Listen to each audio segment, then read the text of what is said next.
आदाब नाज़रीन, तेलंगाना एक्सप्रेस में आपका इस्तकबाल है। मैं हूं हसन इरफान। सबसे पहले एक नजर आज की हम सुर्खियों पर। लाइफ साइंसेज के शोबे में तेलंगाना तेजी के साथ तरक्की की समत गामजन। बायो एशिया की 19वीं एडिशन की इफ्तिताही तकरीब से रियासती वजीर KTR का खिताब। नौजवान मंशियात की आदी बनकर जिंदगी को तारीख न बनाए, मंशियात के खात्मे से मुताल्लिक बेदारी। सेमिनार से रियासती वजीर श्रीवास यादव का खिताब। रियासती वजीर सैयद हरीश राव ने हैदराबाद में नर्सरी मेले का किया इफ्तिताह। नेकलेस रोड पीपुल्स प्लाजा में 28 फरवरी तक जारी रहेगा मेला। मेले में मुल्क की मुख्तलिफ रियासतों के तकरीबन 120 स्टॉल्स किए गए कायम। मुश्किल तरीन हालात में भी अवामी फलाही स्कीमात को रोका नहीं गया। 7 सालों के तरक्याती इक़दाम से अवाम को वाकिफ करवाने पार्टी कारकुनों को के कविता की हिदायत।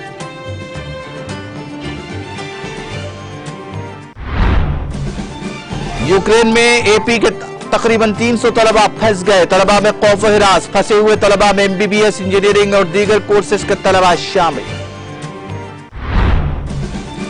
यूक्रेन के दारुल-हुकूमत कैफ में धमाका। यूक्रेन में इमरजेंसी नाफिज। रूस की फौजी कार्रवाई पर अमेरिकी सदर और यूक्रेन के वज़ीर ख़ारिजा ने किया तशवीश का इजहार।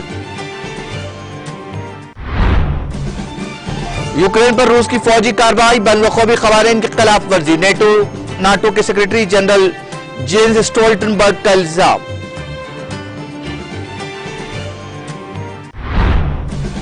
और उर्दू सहाफत का 200 साल जश्न का दिल्ली में 30 मार्च को होगा इनकाद।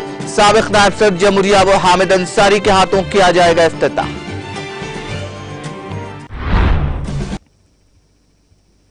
और अब खबरें तफसील से।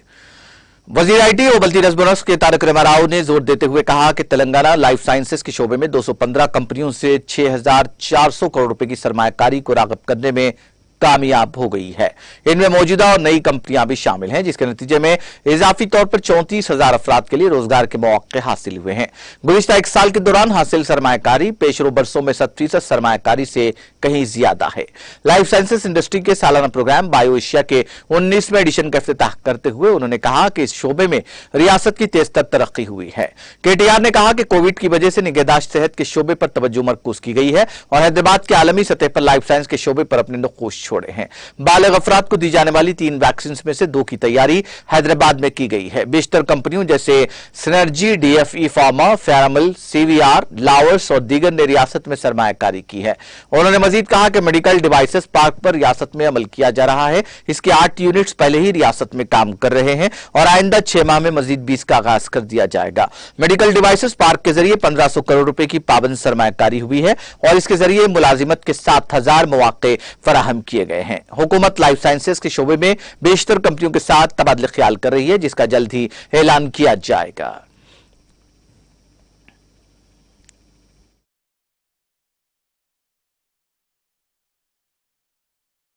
Welcome you all to BioAsia 2022. I'm delighted and honored to inaugurate the 19th edition of BioAsia, our flagship annual event. I'm immensely proud of the fact that Hyderabad continues to make an indelible imprint in the life sciences sector, not just in India, but also globally. I'm delighted to share with you that the life sciences sector in the state of Telangana has attracted investments worth more than 6,400 crores of rupees, which roughly translates to 850 million US dollars from about 215 companies, both existing and new entrants, and has created an additional employment of more than 34,000 people in last 1 year alone. This is almost 200% more than the investment attracted by the sector in the previous year, which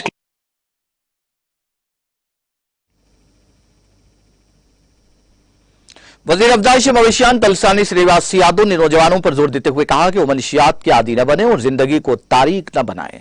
उन्होंने नाजोन police के एहतमाम मंशियात के खात्मे से मुताल्लिक बेदारी seminar में मेहमान खुसूसी की हैसियत से शिरकत करते हुए खिताब किया और कहा कि वजीर आला के चंद्रशेखर राव मंशियात के खात्मे पर काफी तवज्जो दे रहे हैं। उन्होंने कहा कि मंशियात इस वक्त दुनिया को सुकड़ रही है। कई अफराद अनजाने में मंशियात के आदी हो जाते हैं। मंशियात के इस्तेमाल से खानदान सड़कों पर आ जाते हैं। उन्होंने कहा कि माशरे में मंशियात माफिया के खात्मे के लिए सबको काम करना चाहिए। मंशियात के बारे में तमाम अफराद में बेदारी पैदा करने की जरूरत है।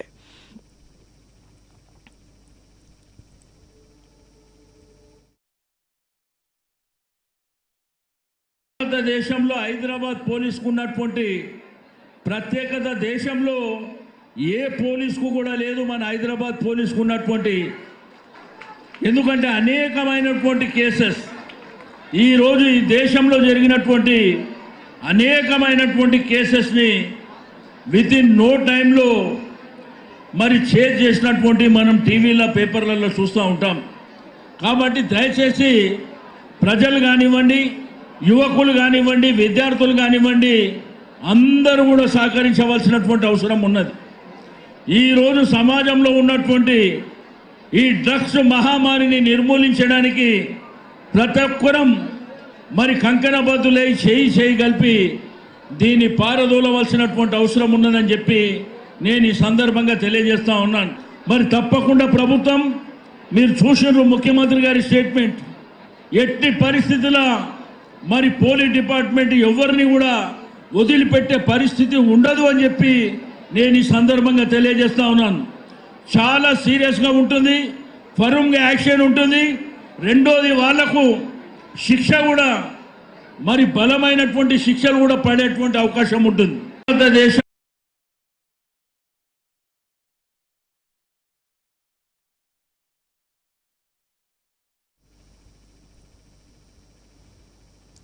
वज़ीर फाइनेंस और सेहत हरीश राव ने all India agriculture and horticulture की जानिब से मुनक्किदा नर्सरी मेले का शहर हैदराबाद के नेकलेस रोड पीपल्स प्लाजा में इफ्तिताह अंजाम दिया।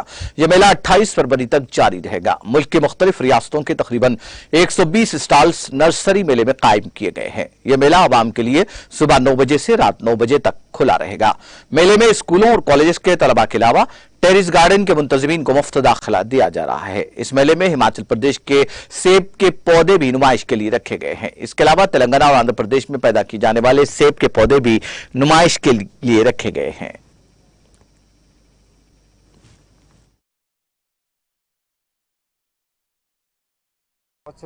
మరి హైదరాబాద్లో ప్రభుత్వం ఇక్కడ అందించింది.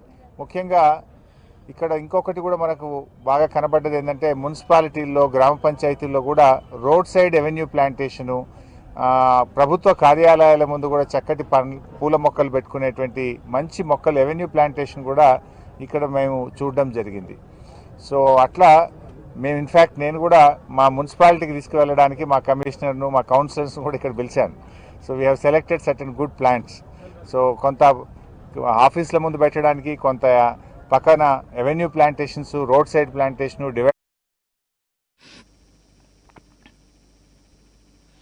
वज़ीर पंचायत राज उदय तरक्कियात E Dayakar Rao, government whip D Vinay Bhaskar, Warangal mayor ji Sudharani, Gayatri granite V Venkateshwarlu ने हलमकुंडा में वाक़ 1000 सुतून वाली रुद्रेश्वर स्वामी मंदिर में महाशिवरात्रि के जीवन में 28 फरवरी तक 4 मार्च मुनक्किद होने वाले ब्रह्मोत्सवाला पोस्टर की रस्म इजरा अंजाम दी।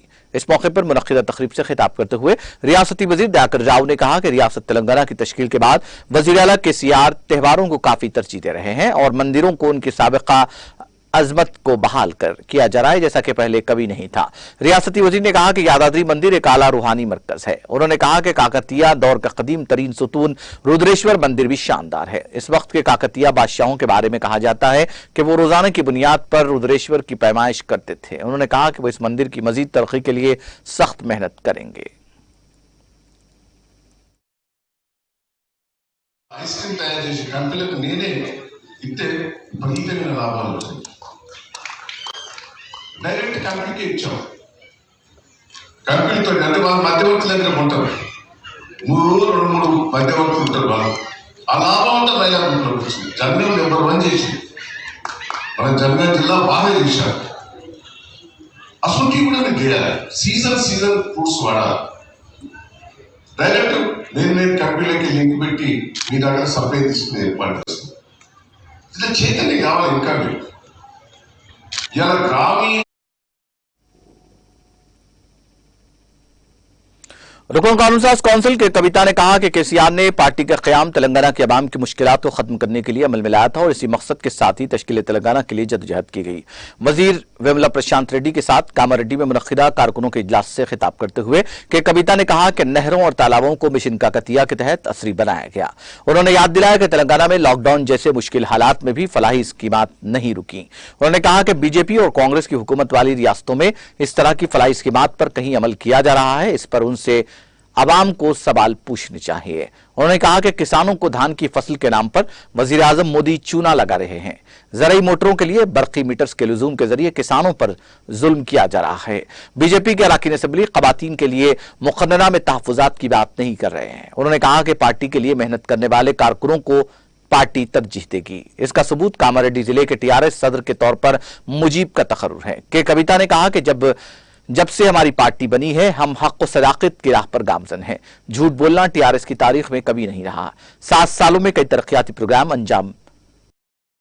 उन्होंने कहा कि पार्टी को मजीद मजबूत करने की जिम्मेदारी हर कारकुन पर है। गांव की सतह से लेकर जिले की सतह तक मीटिंगें मुनक्किद की जाएं और मरबूत अंदाज में आगे बढ़ें।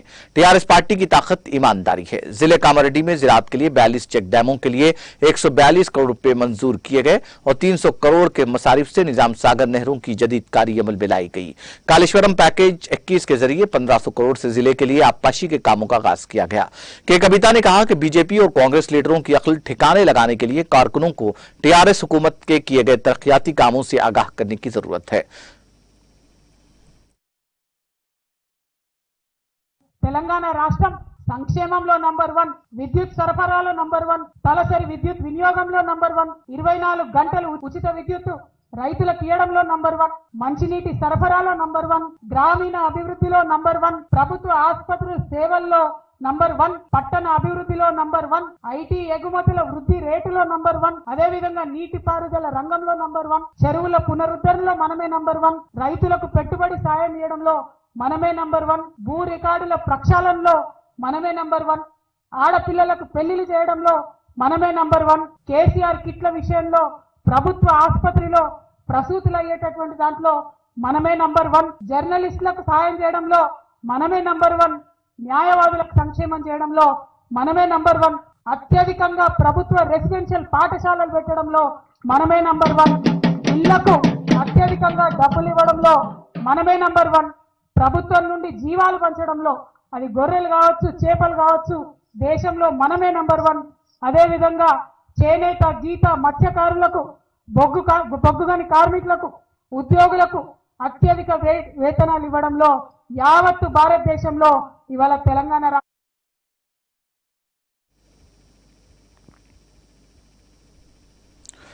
शायकीन नुमाइश के लिए यह खबर इंतहाई खुशखबरी का बाइस होगी कि कुल हिंद सनती नुमाइश जो हर साल हैदराबाद के नुमाइश ग्राउंड पर मुनक्किद हुआ करती है 25 फरवरी से दोबारा शुरू होगी। अगरचे कि इससे कबल 1 जनवरी को इस नुमाइश का हस्ब रिवायत इफ्तिताह अमल में आया, ताहम कोरोना की तीसरी लहर के पेश नजर दूसरे ही दिन कोविड कवायद पर अमलवारी के पेश नजर नुमाइश को बंद कर दिया गया था, जबकि तमाम तैयारियों के साथ इसका आगाज हुआ था। इस सिलसिले में सेक्रेटरी नुमाइश सोसाइटी आदित्य मार्गम ने तफसीलात से वाकिफ करवाते हुए बताया कि 25 फरवरी से शुरू होने वाली नुमाइश शायकीन नुमाइश के लिए मुख्तलिफ तरह की सहूलतें मुहैया की जा रही है और ताजरीन को भी इस सिलसिले में जरूरी हिदायत जारी की गई हैं। मार्गम एग्जीबिशन सोसाइटी के ऑनररी सेक्रेटरी की जिम्मेदारी निभा रहा हूँ। आपके चैनल के तमाम नाजरीन को सलाम, नमस्ते। हैदराबाद के आवाम को नुमाइश के फिर से शुरू होने की बेताबी से इंतज़ार था और हम ये खुशखबरी देना चाहते हैं कि 25 तारीख फरवरी से फिर से नुमाइश शुरू होगी। हमेशा की तरह 4 बजे से 10:30 बजे तक टाइमिंग रहेगा और सैटरडे संडे और छुट्टियों के दिन 11 बजे तक नुमाइश चलाने की इजाज़त मिल गई है। स्टॉल्स तो पहले से बने हुए हैं, स्टॉल्स में सामान लगने का, स्टॉल्स की सजावट फिर से ज़ोरदार चल रहे हैं और हम तमाम आवाम को दावत देते हैं कि यहाँ पर आएँ एग्ज़िबिशन में और हमेशा की तरह एग्ज़िबिशन के सारे मज़े ले लें। और एक ना भूलें कि हम लोग नो मास्क नो एंट्री की जो है कंडीशन है उसको सख्ती से अमल कर रहे हैं, तो अभी हम भी मास्क पहन लेंगे। और यहाँ पे जितने भी कोविड प्रिकॉशंस लेने हैं वो पूरी तरह से ले रहे हैं और आवाम से भी यही गुजारिश है कि वो भी कोविड प्रिकॉशंस लेते हुए ये एग्जीबिशन के तमाम सुविधाओं का फ़ायदा उठाएं और यहाँ पे पूरी तरह से मज़े लें और शॉपिंग करें, रिलैक्स करें, रिक्रिएशन भी एक्सपीरियंस करें। और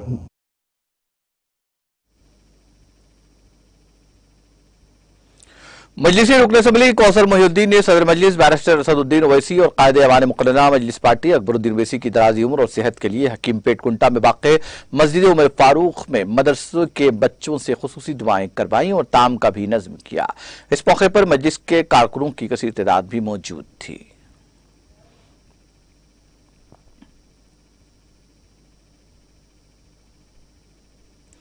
मजलिस इत्तेहादुल मुस्लिमीन के 64वें अहिया के मौके पर जगतियाल के सदर मजलिस यूनुस नदीम ने शहर के 3 मुकामात पर पार्टी गद्दी बनाने के लिए पार्टी कायदीन रजीउद्दीन मजलिसी कौंसलर समीर आजाद के हमरा दौरा किया, लेकिन टावर सर्कल के पास पुलिस की जानिब से रुकावट पैदा की गई और बल्दिया से इजाजत लेने की हिदायत दी।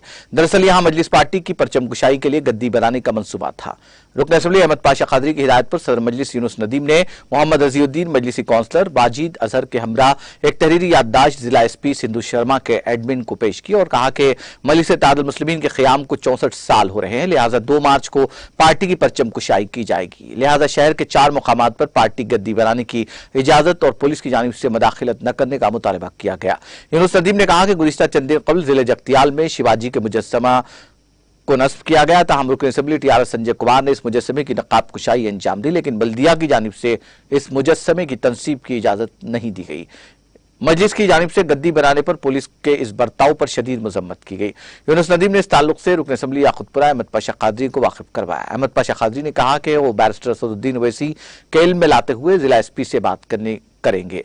यूनुस नदीम की इत्तला मिलने पर अब्बास समी, साबिक डिप्टी मेयर करीमनगर ने रुकन असम्बली एम संजय कुमार और डीएसपी से फोन पर बात की और मजलिस के गद्दियों की तामीर पर पुलिस की जानिब से रुकावट पैदा करने के ताल्लुक से शिकायत की और इन गद्दियों को बनाने के लिए इजाजत देने का मुतालबा किया।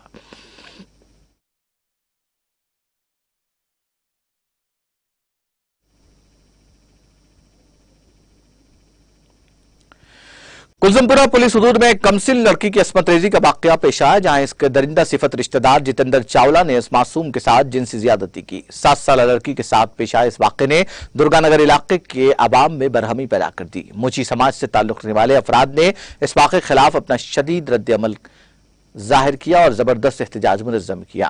पुलिस ने इस ज़िमन में एक मुकदमा दर्ज करते हुए मुलजिम को गिरफ्तार कर लिया।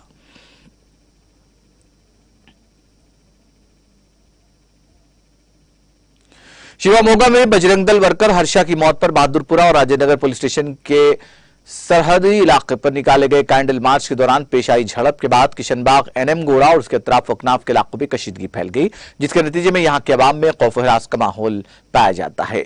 डीसीपी शमशाबाद जगदीश रेड्डी ने मीडिया से बात करते हुए कहा कि हालात पूरी तरह मामूल पर है। उन्होंने अवाम को अफवाहों पर तवज्जो न देने की अपील की।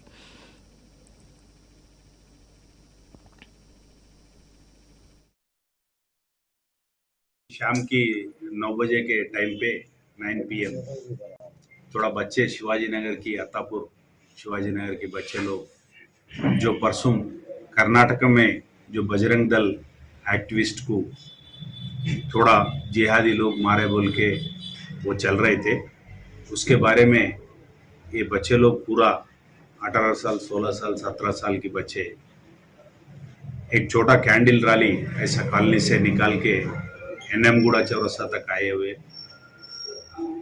ये बगैर इंटीमेशन के हिसाब से वो लोग रैली निकाल के वो आने के एनएम गुड़ा चौरस्ता पे आने के बाद 1-2 बच्चे जा रहे थे बाइक पे, वो लोगों को ये लोगों के बीच में झगड़ा हुए।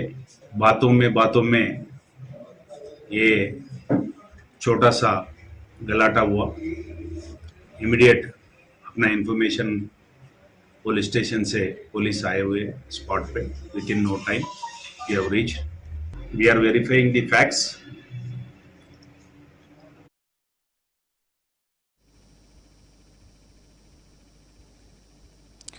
तिरुमलगिरी पुलिस ने मुसद्दिका इत्तला पर बैन रियासती गांजे की स्मगलिंग करने वाली 5 रुकनी टोली को गिरफ्तार कर लिया है, जिनमें राजू रावत, गिरिधारी केबरता, बंगराज शबर, करोल महेश कुमार, मोहम्मद अनवर शामिल हैं, जो नशावर दुयात और तंबाकू यानी गांजा और तंबाकू की गैर कानूनी फरोख्त किया करते थे। वो उसे parking area, Bowenpally market yard, Tirumalagiri, Secunderabad में जरूरतमंद ग्राहकों को फरोख्त करने की कोशिश कर रहे थे कि पुलिस ने उन्हें गिरफ्तार कर लिया।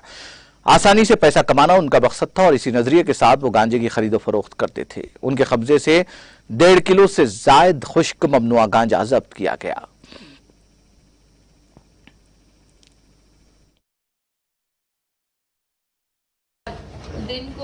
दिन में कई पुलिस स्टेशन लिमिट्स में हमें 2 लड़के मिले। वो 23 इयर्स और 21 इयर्स के हैं, बाबा और अनवर नाम के। इनके पास हमें गांजा मिले हैं और इनसे पूछने के बाद हमें समझ में आया कि और भी लोग हैं इसमें जिन्होंने इनको बेचा है।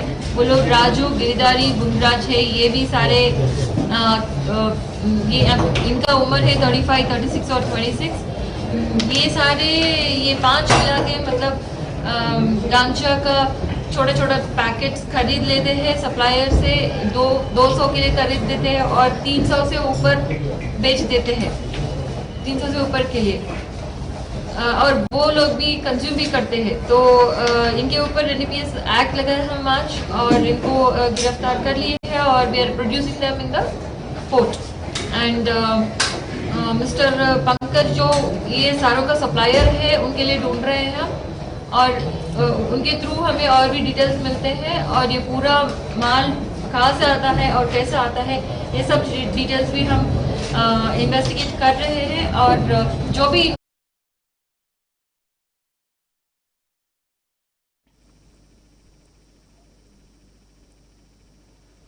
भैंसा शहर के global model high school student unit की जानिब से पल्स पोलियो 2 रोजा शऊर बेदारी मुहिम अमल में लाई गई। तलबा के एक वफ्द ने गुरु कृपा नर्सिंग होम पहुंचकर डॉक्टर रामकृष्णा गौड़ से मुलाकात करते हुए पोलियो से मुतालिक मुकम्मल जानकारी हासिल की।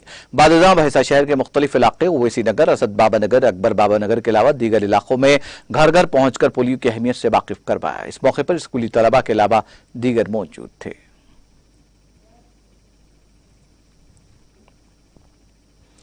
पुलिस नल्लाकोंटा ने सरके के 72 मामलात में मुलव्विस मुलजिम को गिरफ्तार करके उसके कब्जे से मसरूखा सोने को जब्त कर लिया। बताया जाता है कि 33 साला टी शिवा को, जो मुख्तलिफ मकानात को निशाना बनाते हुए सरके की वारदातें अंजाम दिया करता था, पुलिस ने गिरफ्तार करते हुए उसके कब्जे से 7.5 तोला तिलाई जेवरात बरामद कर लिए। जब्तशुदा मालियत 2,25,000 रुपए बताई गई है। पुलिस ने मुलजिम के खिलाफ एक मुकदमा दर्ज करते हुए तहकीकात का आगाज कर दिया।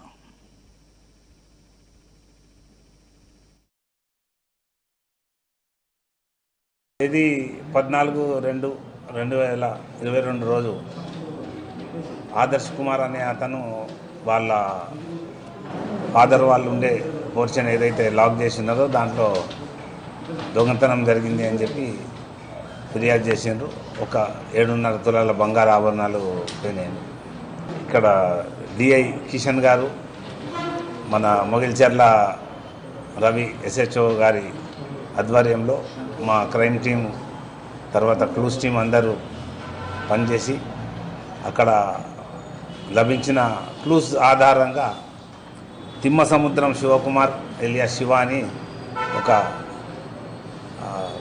దొంగను, కరుడు కట్టిన దొంగను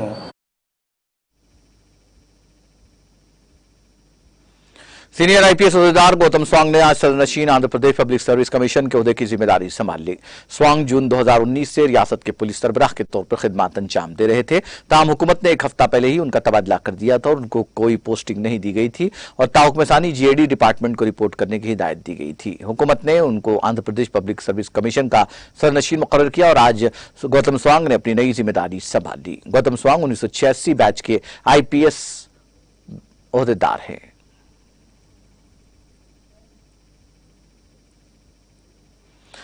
यूक्रेन में फंसे आंध्र प्रदेश के तलबा में खौफ पाया जाता है क्योंकि रूस ने यूक्रेन के खिलाफ फौजी कार्रवाई शुरू कर दी है। इस तेलुगु रियासत के तकरीबन 300 तलबा इस जंगजदा मुल्क में फंस गए हैं, जो वहां MBBS, इंजीनियरिंग और दीगर कोर्सेज की तालीम हासिल कर रहे हैं। चंद दिन कबल हिंदुस्तानी सिफारतखाने ने अपने शहरियों से ख्वाहिश की थी कि वह आर्जी तौर पर यूक्रेन छोड़ दें, ताहम बास तलबा वहां रहने पर मजबूर हो गए क्योंकि फिजाई किराया ज्यादा लिए जा रहे थे। यूक्रेन से हिंदुस्तान के लिए फिजाई किराया 70,000 रुपए लिया जा रहा है। आंध्र प्रदेश के भीमावरम से ताल्लुक रखने वाला एक तालिब इल्म जो यूक्रेन में फंस गया, कहा कि कई तलबा माली बहरान के शिकार हो गए हैं।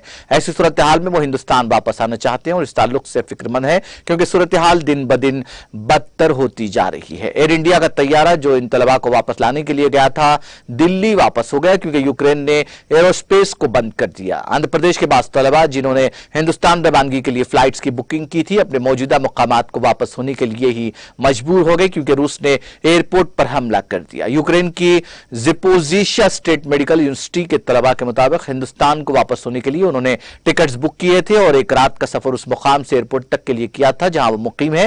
ताहम अचानक एयरपोर्ट पर हुए धमाके के बाद सूरत हाल बदतर हो गई है।